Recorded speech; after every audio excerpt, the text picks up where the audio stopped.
Hello everyone, कैसे हैं आप सभी लोग। उम्मीद है कि आप बहुत बहुत अच्छे होंगे। आज 9 फरवरी और 9 फरवरी 2024 के हरियाणा करंट अफेयर इस वीडियो में हम लोग पढ़ने वाले हैं। आइए सेशन की करते हैं शुरुआत। हमारा आज का सेशन जो है ना बहुत इंपॉर्टेंट और बहुत ही वैल्यूबल होने वाला है। कल आपसे एक सवाल पूछा था मैंने, उस सवाल का ठीक आंसर क्या रहेगा। आप लोगों ने इस सवाल का ठीक आंसर दिया भी है वैसे, कि हरियाणा के किस जिले में नए दीनबंधु छोटू राम थर्मल प्लांट का निर्माण होगा। तो इस सवाल का ठीक आंसर था आपका यमुनानगर। अच्छा, इसके अलावा मैं आपको थोड़ा सा रिवाइज करवा देता हूँ। हरियाणा के थर्मल प्लांट मैंने कल आपसे पूछा था, बहुत सारे बच्चों ने वैसे डिटेल जवाब दिया भी था। हरियाणा का सबसे पुराना थर्मल प्लांट जो है ना वो कौन सा था, तो एक नंबर पे आपको याद रखना है। हरियाणा का सबसे पुराना थर्मल प्लांट जो है ना वो पानीपत का है, ये याद रखना आप लोग। इसकी स्थापना कब हुई थी? इसकी स्थापना हुई थी 1 नवंबर को हुई थी, 1979 को हुई थी, ये याद रखना आप लोग एक तो। और इसकी कैपेसिटी कितनी है? इसकी कैपेसिटी है 1367.80 मेगावाट, इसकी ये कैपेसिटी है और ये पानीपत के अंदर है। दूसरा हमारा याद रखना है आपको राजीव गांधी थर्मल प्लांट जो है, और राजीव गांधी थर्मल प्लांट है, ये कहाँ पे है? ये हिसार के अंदर, खेदड़ के अंदर है, खेदड़ में, और हिसार का है। और इसकी स्थापना कब हुई थी? इसकी स्थापना हुई 24 अगस्त को, 24 अगस्त साल 2010 को हुई थी।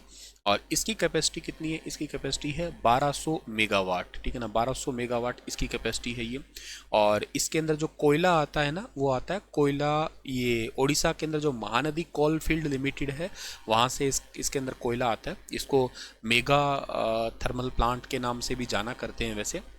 और एक तीसरा आता है यही दीन बंदूक, अभी तो नया बन रहा है हालांकि, लेकिन पुराने वाला कह सकते हो आप लोग, याद करने के लिए भी। सबसे पहले यहाँ पे कब सेटअप हुआ था वो, तो पुराने वाला सेटअप हुआ था 14 अप्रैल को, 14 अप्रैल 2008 को सेटअप हुआ था वो। और उसकी कैपेसिटी कितनी थी? उसकी कैपेसिटी 600 मेगावाट। इस नए वाले की तो 800 मेगावाट होने वाला है, ठीक है। तो ये भी पॉइंट आपको यहाँ से याद कर लेना है।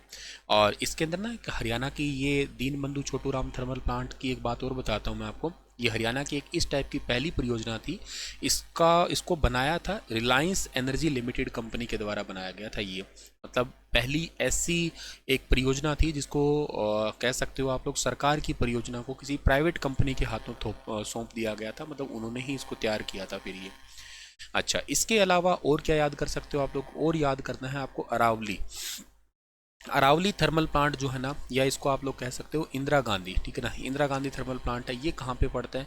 ये पड़ता है झज्जर के अंदर पड़ता है। इसकी स्थापना कब हुई थी सर? इसकी स्थापना हुई थी 4 मार्च को, 4 मार्च 2011 को हुई थी। इसकी कैपेसिटी बहुत है, 1500 मेगावाट की जो है ना इसकी कैपेसिटी है ये। और इसको तैयार किसने किया पता है? इसको तैयार किया एनटीपीसी के द्वारा, ठीक है ना, नेशनल थर्मल पावर कॉरपोरेशन जो है ना इसके द्वारा। इसके साथ में एक कंपनी और भी है, Indraprastha power generation corporation company limited, Indraprastha power generation company limited, IPGCL। और एक एनटीपीसी, एनटीपीसी मतलब नेशनल थर्मल पावर कॉरपोरेशन, इन दोनों ने इसको तैयार किया है आपका। इसके अलावा आप हरियाणा में और क्या याद करोगे? और आप हरियाणा में याद कर सकते हो, एक न्यूक्लियर प्लांट के बारे में याद कर सकते हो आप लोग। हरियाणा का एकमात्र न्यूक्लियर प्लांट है, और वो कहाँ पे है? वो है गोरखपुर के अंदर, गोरखपुर फतेहाबाद के अंदर है, ठीक है ना, फतेहाबाद में है। और इसके लिए एक थोड़े दिन पहले का करंट अफेयर है, मैंने पढ़ाया भी होगा आप लोगों को, atom on wheel. Atom on wheel करके करंट अफेयर पढ़ाया था मैंने आप लोगों को। ये एक बस चलाई गई है जिससे एक्चुअली अवेयर करने के लिए आसपास के इलाके में कि थर्मल प्लांट के लिए लोगों के मन में थोड़ी नेगेटिविटी रहती है, तो उसको थोड़ा पॉजिटिव बनाने के लिए, लोगों को बताने के लिए भी, इतना इतना भी ये बुरा नहीं होता, मतलब नेगेटिव इसकी सेंस नहीं होती है इतने भी। और इसके अलावा इसमें बता देता हूँ इसका उद्घाटन कब किया गया था। इसका उद्घाटन किया गया था 13 जनवरी को किया गया था, 13 जनवरी साल 2014 को उद्घाटन किया गया था। उस टाइम के भारत के प्रधानमंत्री जिनका नाम था डॉक्टर मनमोहन सिंह जी। और इसकी कैपेसिटी कितनी है? इसकी कैपेसिटी है 2800 मेगावाट।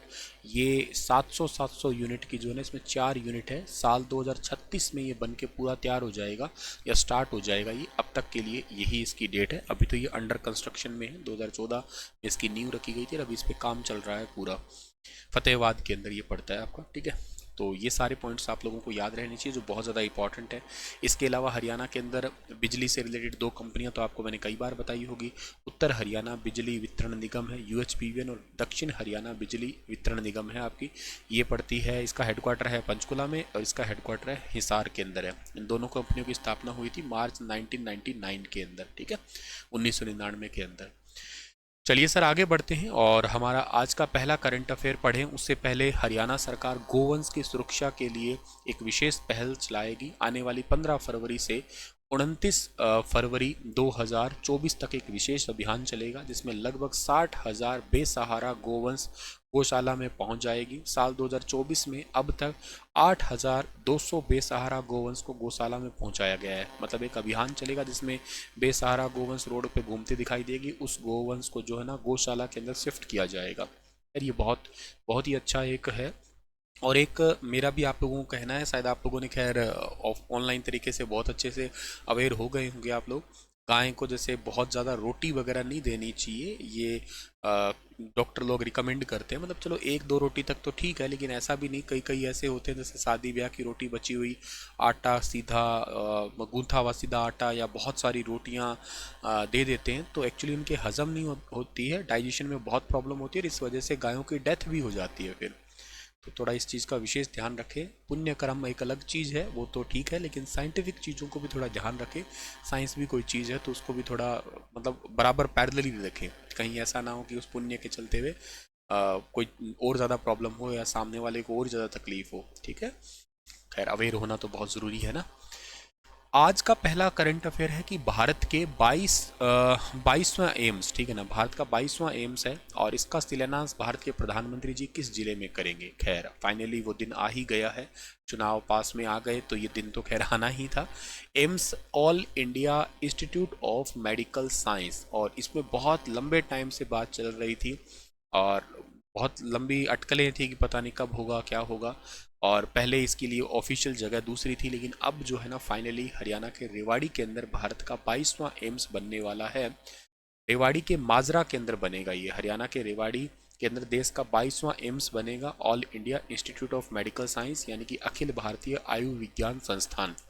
16 फरवरी 2024 को रेवाड़ी जिले के माजरा भालखी में इसकी नींव रखी जाएगी, ठीक है ना। माजरा भालखी इसका पूरा नाम है। और के साथ साथ जो है ना आपको याद रखना है कि हरियाणा में ऑलरेडी एक एम्स और है, वो कहाँ पे है, वो है झज्जर के अंदर है, ठीक है ना। झज्जर में कहाँ पे, झज्जर के अंदर बाड़सा के अंदर है ऑलरेडी एक, और ये दूसरा बन रहा है आपका कहाँ पे, ये दूसरा बन रहा है आपका रेवाड़ी के अंदर। तो ये दोनों चीज़ें आप लोगों को याद रखनी है। तो दो एम्स, अच्छा दो एम्स वाले भारत के और राज्य भी हैं कोई, हाँ है ना। एक तो राज्य आपको याद रखना है कौन सा है, ये आंध्र प्रदेश है। एक कौन सा है, एक है तेलंगाना है, और एक है जम्मू कश्मीर। ये राज्य नहीं है हालांकि, यूटी है, यूनियन टेरिटरी है। और चौथा अब ये हरियाणा राज्य हो जाएगा जिसमें डबल एम्स होंगे, बाकी किसी राज्य में डबल एम्स नहीं है, ठीक है। और इसके लिए ज़मीन कितनी है, 210 एकड़ ज़मीन के मिल चुकी है। कई महीने से जो मामला है टेंडर के चलते अटका हुआ था। 28 दिसंबर को एम्स के लिए टेंडर फाइनल हो गया था। यहाँ से 10,000 लोगों को बेसिकली रोज़गार भी मिलेगा। यहाँ आसपास जो लगते हैं खासकर जैसे रेवाड़ी, महेंद्रगढ़, भिवानी, रोहतक, झज्जर, मेवात, पलवल, फरीदाबाद समेत राजस्थान के अलवर आदि को भी बहुत ज़्यादा बेनिफिट होगा। 3,000 तो सीधे डायरेक्ट रूप से रोज़गार मिल जाएगा, और अप्रत्यक्ष रूप से लगभग 10,000 लोगों को यहाँ पे रोज़गार के अवसर मिलेंगे। और इसके अलावा 750 बिस्तरों का ये हॉस्पिटल होने वाला है। सो खैर एक मेडिकल फैसिलिटी भी बढ़ेगी, तो अपने आप में बहुत ही अच्छी बात है ये। आगे बढ़ते हैं, अगला सवाल हमारा है कि देश भर में एमएसपी पे यानी कि मिनिमम सपोर्ट प्राइस पर कितनी फसलों की खरीद करने वाला हरियाणा राज्य भारत का पहला राज्य है। तो हरियाणा राज्य जो है ना भारत का पहला राज्य है एमएसपी पे खरीदने वाला 14 फसलों को, ठीक है ना। तो ये पॉइंट आप लोगों को याद रखना है, काफ़ी इंपॉर्टेंट है, क्योंकि हरियाणा के अंदर जो है ना, हरियाणा भारत का पहला ऐसा राज्य है जिसके अंदर ये 14 फसलें हरियाणा खरीद रहा है। कोई राज्य ऐसा नहीं है भारत का जो ऐसा करता है। ये 14 फसलों में से आपको कुछ मुख्य फसलें हैं, जैसे मैं आपको बता देता हूँ, जिसमें से धान है, जैसे धान को खरीदता है हरियाणा एमएसपी के ऊपर। गेहूं को खरीदता है, गेहूं के अलावा जौ को भी खरीदता है, जौ के अलावा सरसों भी है, बहुत इंपॉर्टेंट है ये, ठीक है। इसके अलावा मक्का, मक्का भी इसमें इंक्लूडेड है, बाजरा ये और ही ज़्यादा इंपॉर्टेंट है भारत का। थोड़ा टाइम पहले मैंने करंट अफेयर पढ़ाया भी था जब ऐड हुआ था ये। मूंग को भी, मूंगफली भी, ये भी मैंने पढ़ाया था, मूंगफली को ऐड ऑन करने वाला भारत का पहला राज्य हो गया। इसके अलावा अरहर हो गया, ठीक है ना, इसके अलावा उड़द हो गया है, इसके अलावा तिल हो गया है, इसके अलावा चना हो गया है, इसके अलावा सूरजमुखी हो गया है, ठीक है ना, सूरजमुखी हो गया है, इसके अलावा कपास हो गया है। तो इनको एमएसपी पे खरीदता है हरियाणा राज्य, ठीक है। सो ये पॉइंट बहुत इंपॉर्टेंट है आपके लिए। हरियाणा देश भर में एमएसपी पे 14 फसलों को खरीदने वाला पहला राज्य है। हरियाणा के 12 लाख किसानों के खातों में 7 सीजन में अलग अलग फसलों के 88,000 करोड़ की राशि जो है ना डाली गई है एमएसपी के ऊपर। हरियाणा के किस हाल ही में किस देश के फ्रेंडशिप एम्बेसडर नीरज चोपड़ा को बनाया गया है? नीरज चोपड़ा को फ्रेंडशिप एम्बेसडर बनाया गया है स्विट्जरलैंड का, यानी कि ऑप्शन नंबर बी इस सवाल का बिल्कुल ठीक रहेगा। भारत के ओलंपिक और विश्व चैंपियन भाला फेंक एथलीट नीरज चोपड़ा को स्विट्जरलैंड के जंक फ्राउ चौक में मशहूर आइस पैलेस में पट्टिका लगाकर सम्मानित किया गया है, ठीक है ना, ये कुछ इस तरीके से।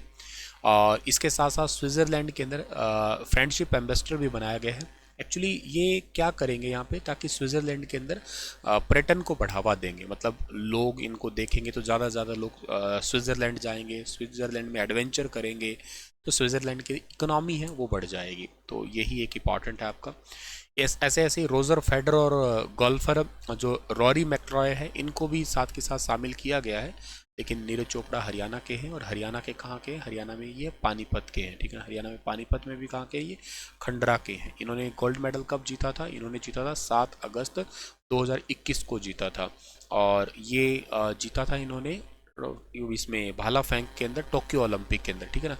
87.58 मीटर का जेवलिन थ्रो किया था इन्होंने उस टाइम पे। 7 अगस्त को हम लोग जेवलिन थ्रो डे भी मनाते हैं, ठीक है। हरियाणा में DGP director general of police rank में अब कितने अधिकारी शामिल हो गए हैं? हालांकि हरियाणा के डीजीपी है तो शत्रुजीत कपूर, लेकिन इस रैंक में टोटल अधिकारी 7 है, ठीक है ना। इस मतलब ये सीनियरिटी के आधार पर फिर ऊपर आते रहते हैं। इस रैंक में अभी हाल ही में आलोक कुमार राय को और एसके जैन को, इन दोनों को शामिल किया गया है। हरियाणा में अब टोटल 7 अधिकारी शामिल हो गए। उनमें 1988 बैच के मनोज यादव रेलवे सुरक्षा बल में डीजी पद पे तैनात है। 1989 बैच के आरसी मिश्रा पुलिस आवास निगम और मोहम्मद अकील डीजी जेल पद पर सेवाएं दे रहे हैं। 1990 बैच के आईपीएस शत्रुजीत कपूर ये हरियाणा के पुलिस में डीजीपी हैं ही हैं। देशराज सिंह जो है डीजी होमगार्ड है। आलोक कुमार राय और एसके जैन को भी डीजी रैंक में अभी शामिल कर दिया। तो टोटल हरियाणा में 7 डीजीपी रैंक के अधिकारी शामिल हो चुके हैं। अच्छा सवाल है, वेरी इंपॉर्टेंट है। हरियाणा पुलिस की वैसे भर्ती अब जल्द ही आने वाली है। जो बच्चा हरियाणा पुलिस के लिए प्रिपेयर हो रहा है वो बहुत अच्छे से अपनी प्रिपरेशन जारी रखें। मैंने बहुत सारे बच्चों को आजकल देखा है कि तैयारी में बड़े ढीले पड़े हुए हैं। ऐसा ना किया करें, यही चीज़ें हैं जो आपको पीछे ले जाती है। आप पेपर आता है तो एंड टाइम पे फिर सोचते हैं कि मैं बस अभी लग जाऊं, अभी कर दूं। ऐसा ना करें, थोड़ा रेगुलर पढ़ाई करें। आप देखो, मैं भी तो रेगुलर करंट अफेयर बना रहा हूँ ना। ऐसे तो मैं ही कह दूँ कि कोई पेपर ही नहीं है, चलो करंट अफेयर अब क्यों बनाने, जब पेपर आएंगे तो करंट अफेयर बना देंगे। तो ऐसा थोड़ी ना होता है कि पेपर होगा तो ही करंट अफेयर तो डेली के होते हैं। अब यही क्वेश्चन तो फिर आगे काम आएंगे। तो ऐसे ही आपको भी तो मेहनत करनी है। भले ही आप थोड़ा करें लेकिन रेगुलर करते रहें। पढ़ाई करना बहुत ज़रूरी है बेटा आपके लिए। और आप जब तक कामयाब नहीं होंगे तो फिर उसका क्या ही फ़ायदा है ना। थोड़ा समझे इस चीज़ को। हरियाणा के कितने शहरों में पंचकर्म केंद्र खोले जाएंगे? ये भी एक बहुत अच्छा सवाल है आपके लिए। इस सवाल का ठीक आंसर है हरियाणा के सभी शहरों में ही 22 के 22 जिलों के अंदर ही जो ना पंचकर्म केंद्र खोले जाएंगे। हरियाणा के स्वास्थ्य परिवार कल्याण और आयुष मंत्री अनिल विज ने घोषणा की है कि राज्य के हर एक शहर में पंचकर्म केंद्र खोले जाएंगे। इन स्थलों पर टूरिज्म वेलनेस सेंटर भी सेटअप किए जाएंगे। आयुष विभाग के अंदर औषधि प्रशिक्षण प्रयोगशाला की स्थापना होगी। और एक बहुत बड़ी भर्ती होगी हरियाणा में 5500 आयुष योग सहायकों की, जिनके पास +2 की डिग्री है और जिनके पास 1 साल का ये कोर्स है। ठीक है ना। इस कोर्स के बारे में आप मुझसे पूछ सकते हैं मेरे व्हाट्सएप पे। यहाँ कमेंट तो ना करें, आप डायरेक्ट मुझसे व्हाट्सएप पे पूछ लें, ठीक है। तो ये बहुत बड़ी अपॉर्चुनिटी होगी आपके पास में।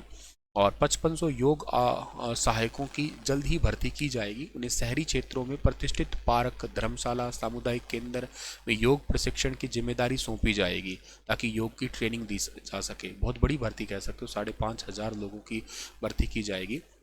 और हरियाणा कौशल रोजगार निगम के माध्यम से इनकी भर्ती की जाएगी। पहले चरण में 1121 व्यायामशाला निर्माणाधीन है, जिनमें 656 आयुष विभाग को सौंपी गई है।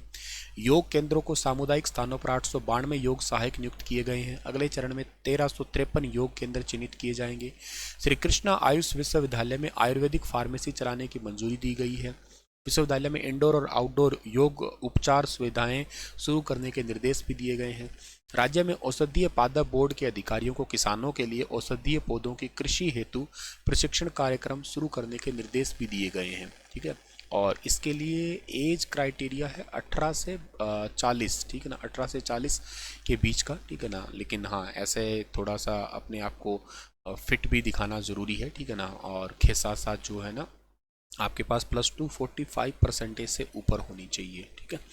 और एक रिकॉग्नाइज्ड इंस्टीट्यूट से आपका 1 साल का योगा डिप्लोमा चाहिए। बाकी आप मुझसे पूछ सकते हो ज़्यादा जानकारी के लिए, सीरियस कैंडिडेट तो। चलिए सर जी, आज के सेशन इतने ही, आज के सेशन के करंट अफेयर इतने ही है। आपके लिए क्वेश्चन छोड़ के जा रहा हूँ कि हाल ही में सीएम ऑफिस का ओवरऑल इंचार्ज किसे बनाया गया है, बताइए इसके बारे में विस्तार से। कल फिर मिलता हूँ आपको मैं। हंसते रहना, मुस्कुराते रहना आप लोग। Thank you so much. Star IQ channel को सब्सक्राइब शेयर नहीं किया है तो ज़रूर करना।